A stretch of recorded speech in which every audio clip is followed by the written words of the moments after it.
Hello and welcome to Property Mastermind podcast episode 213.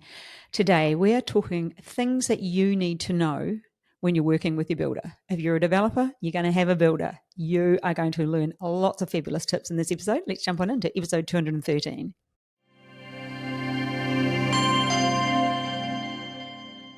Hello, episode 213. I'm Hilary Saxton. This is Bob Anderson.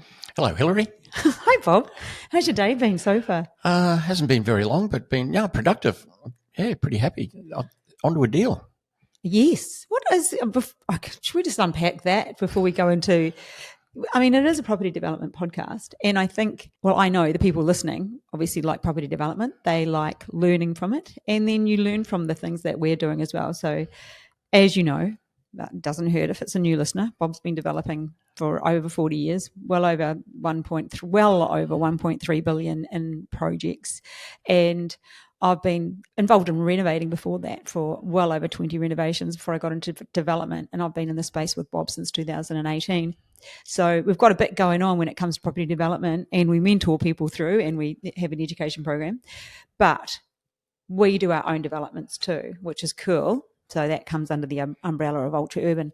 So Bob, tell me about this new deal we have. I know too, it's very exciting. Well, without going too specific. Yes. It is in another state, but that doesn't matter to us. Nope. How you do a property development is the same in Australia, all different states. So that's good. We're actually looking at two. One's a townhouse development, not a big one, about 5 or 6, but in a good spot.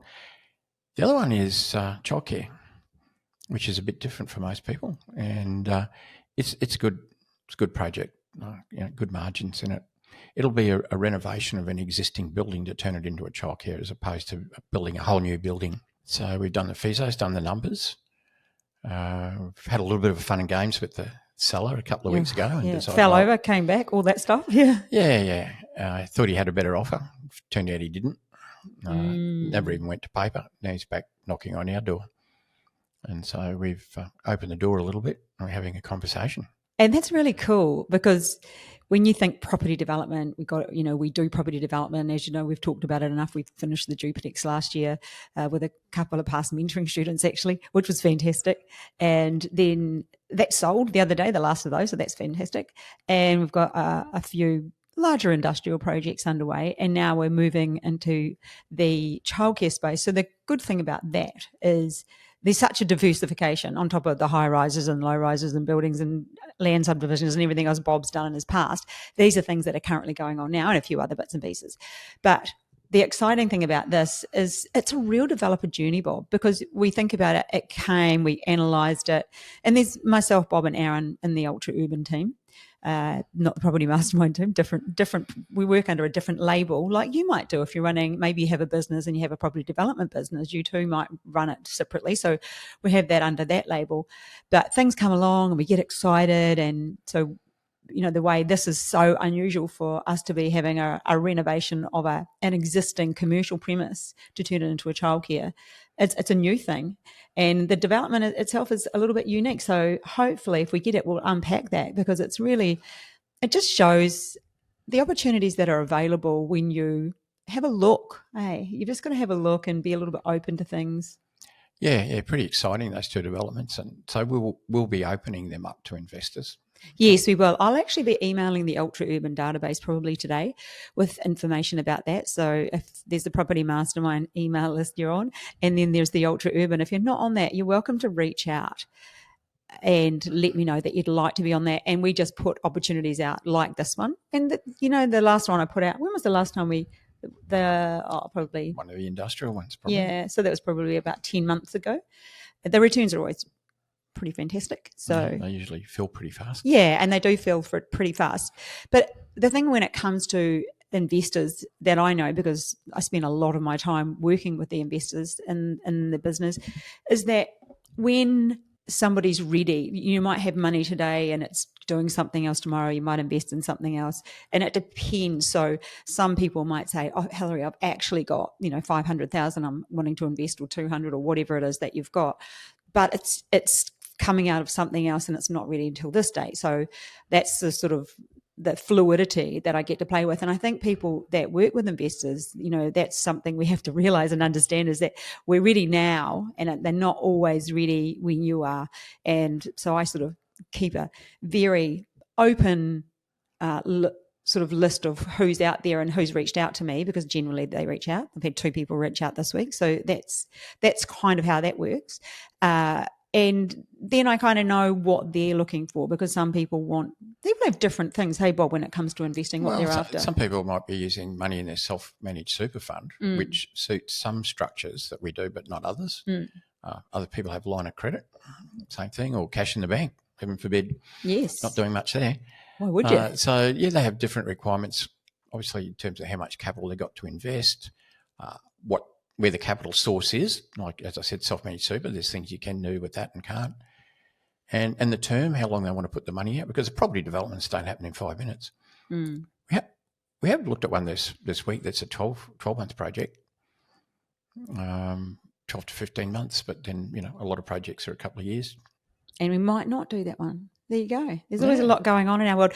I've actually just decided I can put a link in the bottom of this podcast. So if you go to the show notes, there'll be a link to the Ultra Urban emailed list if you want to get on that.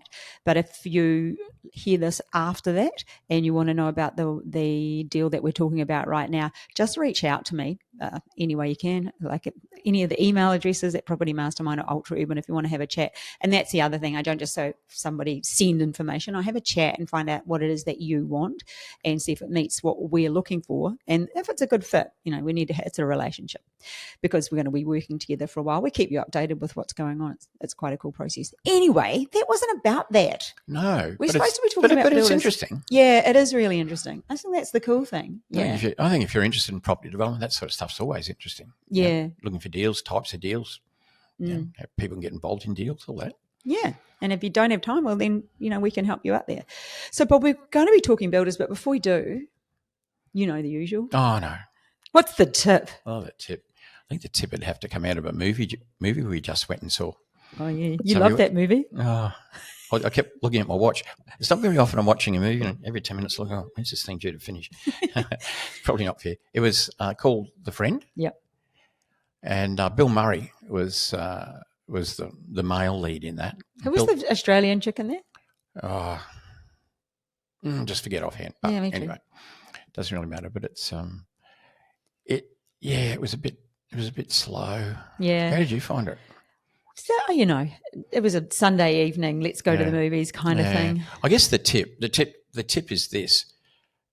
You can't tell what a 2-hour movie is going to be like necessarily by watching a 30-second trailer.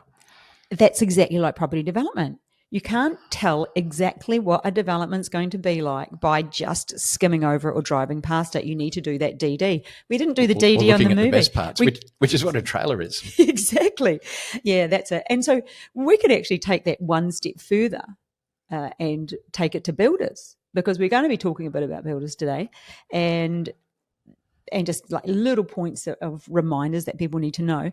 So if we were going to do the same thing, just because someone's got a shiny car and a great website, and I'm on this definitely with educators, by the way, just because you've got a shiny car and a great website doesn't mean you do a great job. And I've had enough conversations to have this confirmed, which reminds me, shiny cars I need to give away this week's book winner. This goes this week, sorry, but late, to Jodie Satie. Jodie, over in WA, coming to you. Great chatting with you this week. Sorry, now we'll go back to where we were, Bob, which was talking about how the Shiny Builder, the book by its cover. The Shiny Builder. Yeah, the Shiny Builder. The shiny car might be owned by the financier. Yes. Could be on rent, more than likely. Yes, there you go. And nothing wrong with shiny cars on rent or lease. No. Just saying. Just saying. It's not an indication of depth. No. So let's talk about builders, Bob. I want to go start off with some good experiences, or some opportunist things, or some great points, what you should look out for. And how do you find a good builder in case they have got a nice cover but inside they're not that great? What's your strategy? There's a few questions in there. Yeah, I know. Talking about good builders, bad builders. How do I find builders? A good builder. A good builder. Well, referral from people you trust is is a way that I've often found a good builder. If I think back over the years, some good builders I've had, I had one good builder. I think I did about 7 projects with him. And he was introduced to me by a friend of mine who was a developer, who used him on a project and said, hey, this builder's really good. He's been really good at communication, good, neat work. He's quick. He's come in under the contract time. And maybe consider him for a project. And I did. And I got to know him. I worked with him. As I said, I did about 7 projects. Another apartment one I did was a referral from my lawyer of many, many years who had used him on a project, and also an architect I knew had used the same, well, hadn't used the same builder, but he did the contract administration on a building where that same builder was the builder. So a couple of good referrals there. So a lot of the time they're referrals from people that I like, people I know and like and trust. Mm. And what builders recently have we used, do you think, that are good? We actually had a great experience with the builder. Well, we've got 2 great builders right now. So with the duplex up the road that we just finished, and he's done a number of developments for us and for even our students. He's fabulous because we needed to get in there last week. If you look at some new images of Bob and I coming out, we did some photos. So we went into that site and I just sent him a text. Hey, any chance I could go into that construction site? So there was a construction site, and at the end of the day, so they've got it all locked up. Can I have the code, please? And he's like, it's just instant. Yeah, mate, no worries. Here you go. So that's sort of when somebody's really easy to communicate with. And I think that's everything. If you don't have to do everything, if you can have verbal communication as well as written for the important stuff, but being able to have things answered immediately by a quick text or a quick phone call, I think that in business and in life, that is vital. Yeah, definitely. Yeah. And so not only a good communicator, that builder, but did a very good job. Yes. On time, on budget. Yeah. Really neat. Good communicator all the way. And did a few things above and beyond the contract. What were they, Bob? How come I can't remember them? Well, because you were more involved in the financial front end and what the thing is going to look like and all that, rather than the actual contract admin. But there's a couple of times. There's one thing to do with the a few things needed to be like retrofitted for the aircon and that sort of thing that he didn't charge for, and just little jobs that he just sort of picked up. Was it his idea to pull back on that the brickwork out the front? Just for cost-wise? Yeah, well, that was a meeting we had. So we were looking to try and save a few dollars without affecting the sale price. That's what you try and do. And so we sat down with him. We had a look at where some of the what some of the expensive things were. Like we had quite a lot of stonework in there. That's about $200 a square metre, so it's not cheap. We thought, do we really need that? And we're both throwing it around. We're throwing it around with a builder, with ourselves, and we came to a conclusion, well, where can we trim it back a bit? And there's quite a lot of stone there in that design. And we ended up pulling back on both of those designs about $35,000 worth of stone. There was just stone everywhere. And I think it didn't detract at all. Probably, I think it even looked a bit better. It might have been overstoned, if there's such a word. But the people who use drugs don't think there is. No. And just being able to sit down with him and do that, and other things we looked at where he could, pull the cost out and say, well, is that really going to matter? We got another way we could do that. No. So that's a great sign of a builder who's great to work with, who is prepared to sit down and they've done enough to be able to say, well, realistically, that's going to make no difference. We could trim this back here. We could try that. And then, as you said, he did a little alteration or two and didn't actually charge. And that's, again, the relationship. You've built that relationship. We've had our mentoring students, some of the mentoring students have used him as well. So it definitely pays off. Yeah. So he was a referral, if you're looking for the source, from the architect we used. Yeah. It was a referral from him. And the architect gave us about, 3 builders that he really liked. He was one of them. The interior designer gave us about 4 or 5 builders he'd worked with and were happy with. And he was on both of those lists? Well, he was on about 3 lists as well as the planner who does a lot of the planning schemes there. And so, look, we came up with probably 3 builders I would have been quite happy with. It wouldn't really mattered which one. But he came in slightly tighter price and, everything's good about him. And we went with him, and then we went with him again. And referred him to someone else who went with him. And There you go. And that's how business is done. You do a good job, you're a good person, people will refer you. Another great experience we've had recently with a builder is with one of the industrial projects. Again, sat down, had a meeting with him, and I actually really liked having the meeting, the face-to-face meeting with the builder. It's not something I get to do very, very often. And it was nice, sort of walking in, shaking his hand. I felt quite special. you're the only girl at the boardroom table. So there would have been... That's not the first time. 1, 2, 3. There's... 1, 2, 3. There's about 6 people at the meeting, I think, and 5 males. My concern is people are always going to look at me and think, are you going to make the coffee? That is a little concern. Once you started talking, I think you knew, okay, yeah, there's a good reason for her being here. Let's not ask about the coffee. But the great thing about him, again, he came through, because we were going through the contract, he came through with some great ideas. And so, because he's done more, he's done plenty of industrial projects, knew what we were after. And he said, well, it actually works better if you do this. And I've done some of these, and this would be cheaper. This would be better. My recommendation is this. And that's really useful, isn't it? Yeah, it's a form of value management. That's what we sort of call it in the industry. And we'd already chosen him at that point because we'd gone to tender. We chose 5 builders initially to tender to. 1 pulled out fairly early in the piece, so we're left with 4. 3 came in on time. 1 guy was late, and we said, that's okay, don't bother. Can I ask you a question there, Bob? Because we did say on that number 4 that was late, and we just said, don't bother. In your experience, would you still have waited for that one? Say it did come in late. Would that be a red flag for you? Or it was only a week late, not necessarily. Yeah. But it's not a good thing. They had plenty of time. They had more than enough time to quote this job. It's pretty straightforward in industrial. Oh, yeah, it's just tilt slab. Tilt slab, concrete Kitchen, floor, tin toilet, roof, 16 units.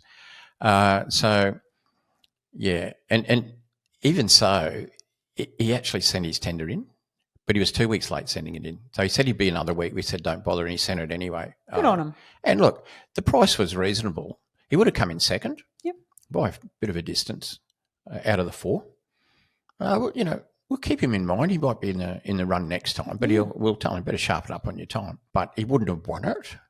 So the builder there that you liked and good communicator came in casually too, like not in work boots and mud, but not just a polo, not overdressed by any stretch, which is good. That's what I want to see in a builder, an industrial builder. And that was a good meeting. So we'd chosen the builder at that point. Now that builder, if you're talking about introductions, he was introduced to us by our marketers. You know our marketers well. We've had a good marketing meeting not long ago. We're using 2 different marketing companies for a strategic reason. And both of them said, you need to get these guys to quote because they're very sharp, they're good, and their pricing's really good. And it's exactly how it turned out. So there's some really great ways that we've come across builders. And we've had some really good experiences. Bob, let's go down the dark road of the bad experiences. Builders. Oh, I know somebody Not right too now. Many. Tell me. She's had a bit of a rough go with a terrible builder, and it's just been a hard slog, and had to get rid of him, and just the mess that took goes with it. A lot of time to get rid of him, and a lot of bad building, and ended up at the commission where you go to when builders have been naughty, and a whole legal process even to get rid of the guy. So very unhappy experience. And substandard result. Terrible things work. have to be fixed. Yeah. A lot of stuff has to be basically torn down and rebuilt. Oh, it's terrible. What about yourself? Have you had? What's your? I actually know recently you've had a bit of a go with a bit of a rubbish builder. Yeah. Was that more comms or what was that? He sold himself, didn't he? He talked himself up, and he was okay for a while. Yeah, but he just got worse and worse. So, like, in terms of speed, he slowed right down. The quality of his work dropped right off. And then we ended up having to basically sack him from the job and then bring in other trades, we're finishing that off now, but quite a mess. Yeah, that was unfortunate. But look, that'll happen occasionally in spite of all the builders I've used over the years. They're only a minority. The only other, like that's in terms of workmanship, and just a builder that was sort of okay just went bad. But he was only ever okay. didn't live up to his story. But we were limited as well as to who we used. No, but we think we've solved that problem now. And that's because of where the development is. It's in a smaller regional town, so there are just what it needs to be. Sometimes there are criteria that have to be met, and so the pool that you're choosing from is smaller. And it's just unfortunate. Other than that, I've had 2 builders go broke during projects over 40 years. Yeah, mind you, a friend of mine had 2 builders go broke on a house. On the same house? This is a house, not a, The builder one of the builders that went broke on a project was 22 townhouses, and the other builder that went broke on one of my projects was a 5-story apartment block. And so they take a while to build, and so it could happen. But on a house, a single house, so building company went broke part of the way through, got another private builder, he went broke, and the third builder finished it. Oh my goodness. The thing is, when a builder goes broke, there is a bit of an impact. There's an insurance issue. There's a lot more to it. It's not like the next builder can just come in and pick off, because they are taking on the problems that the other builder may have made. There's a little bit more behind that, that people don't really realise. A lot of builders don't like taking over a job where a builder's gone broke, because sometimes if a builder goes broke, it doesn't happen in one day. So they start cutting corners on jobs to, try and get through. So what can happen is the workmanship can drop off. Certain things that should have been done that are maybe hidden weren't done. And often... Like they miss out joists and walls to save money and stuff like that.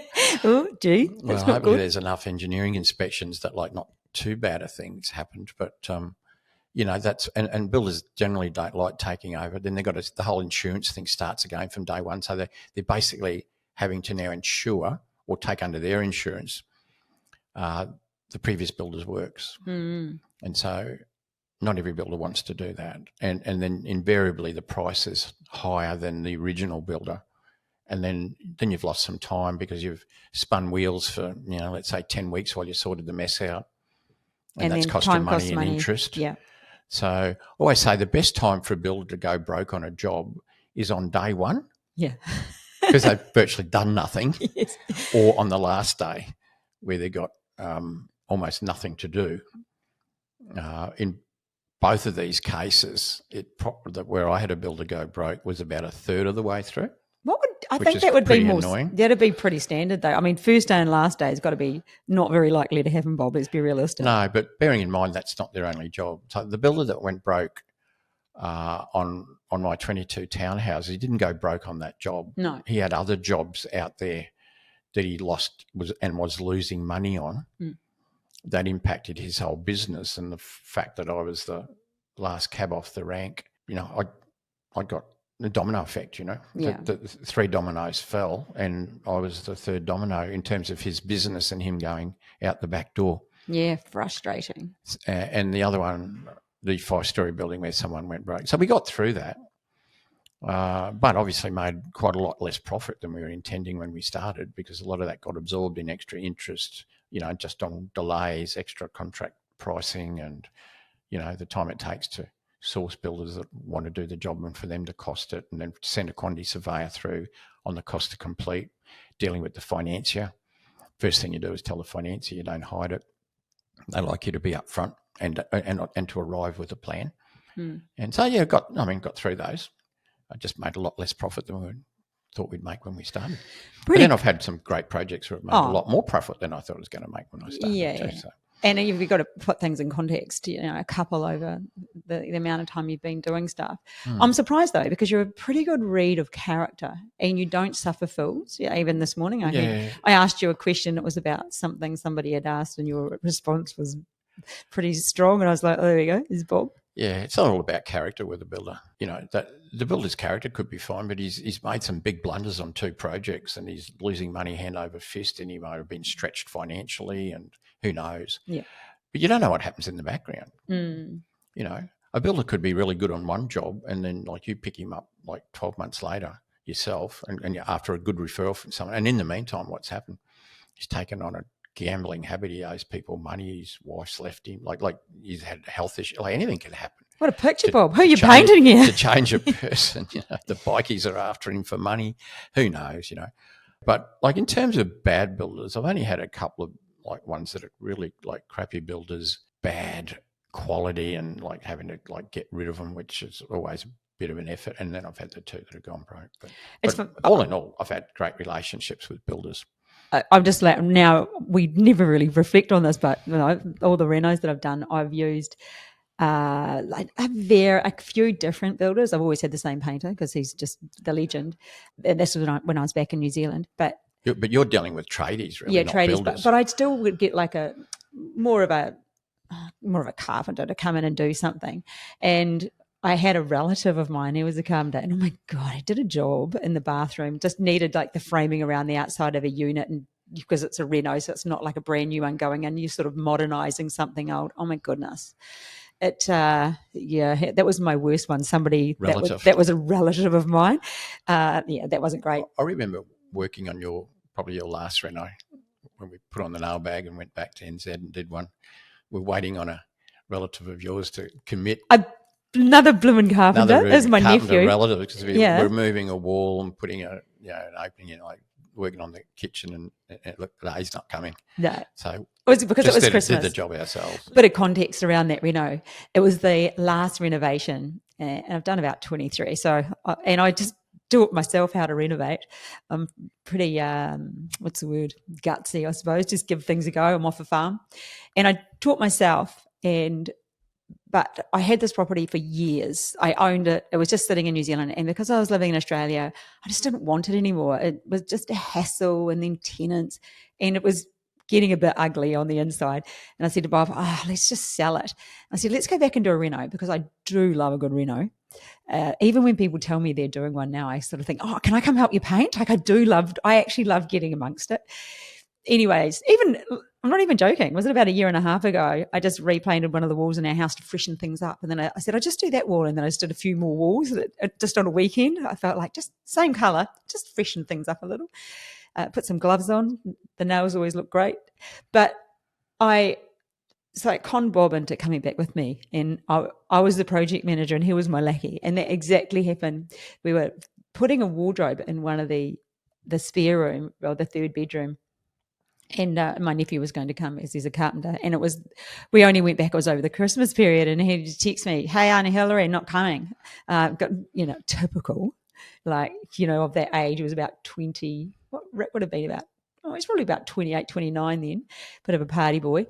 And so I said to Bob, oh my gosh. And Bob goes, we'll just have to do it ourselves. So we just did it ourselves. And also the wall between the kitchen and the dining, we punched that out and built open that whole thing out. It looked amazing what we did. Yeah. We did such a good job. When you got to do. But it was fun. I really liked doing it. I love manual labour. That's why, because we sit in an office and do so much computer work, to get out there and weed gardens and paint and knock walls down. Oh my gosh, that's just my jam. I absolutely love it. Even talking about it, I get a little bit sort of, I want to do it again. It is a lot of fun. So anyway, that's kind of how we ended up. I dragged Bob to do his one last reno. Was that 2017, wasn't it? Just before. It's end of 19. End of 19. It was December, January 19, because remember when we were coming back out of New Zealand, there was all these people lined up. That was the very beginning of COVID. We didn't even know anything about it. Somebody said... I remember we took a photo of you with a bottle of Corona, and Bob goes, I've got the coronavirus. Yeah, I remember that was a joke. But the guy that was behind us was that guy Gary from, that cooking program that was on TV for many years. Is it no, I can't remember it. One of the big cooking programs. Gary was the lead guy in that. He was in line behind us. I said, what's going on? He said, there's disease coming in Chinese disease or something. He said, I don't know anything about it. Oh my gosh. So that was the beginning of January 2020 when we're coming home. So I suppose the takeaway from that one is, just because somebody's related to you doesn't mean they're the best option. Because I got let down. The roughest job was my cousin, and then let down by my nephew. So, and I think it all just ties together. Just because you know somebody but you haven't seen their work, or I think, bringing it back to, we're talking about builders and carpenters and that sort of thing. I think that it all just comes together with everything, with communication, with relationships, do business with people you know, like, and trust. You just need to be a good person. Yeah. Yeah, you do. I did a speech at Toastmasters last week, and I called it We need more, be a good person. We need more good people in the world. Get the ripple effect. But in business, you do need to be a good person, because after a while, if you don't be a good person, if you do a rubbish job, if you're not good at what you're doing, if you let people down, you will get found out. And you're always having to get new work, new clients. You think of a builder. Like, as I said, I had a good builder who was introduced to me by a friend who was a developer. I did 7 projects with him. Now, if he'd done a bad one the first time, you would have told 7 people. Well, I probably would have sacked him part of the way through, and it would have been a real pain and everything else. But then I know other people also use him because they knew I used him, and so he got a lot of work. Oh, that Bob Anderson, he knows what he's doing. Well, a good referral. See, Yes. I got a good referral, and some people thought, well, Bob's using him, must be okay, and so he did well. But and that's what happens. But if you've got a very short-term view in anything, not just building, you get one job and you might finish it, but you won't get a second one. And so you're always trying to get new jobs, new clients. It's a tough gig. Selling yourself as something you're not. So, Bob, I think we could wind it up there. I'll just do the last wind up about what we've got going on. So this Saturday, we've got our 3.5-hour free masterclass from 9 to 12:30. If you're not coming along and you'd like to, there will be a link below. So if you happen to hear this podcast on Friday and think, crikey, I want to do that, there will be a recording of that available for 72 hours afterwards. So if you do jump on that and you can't come because it's too short a notice, that will be available.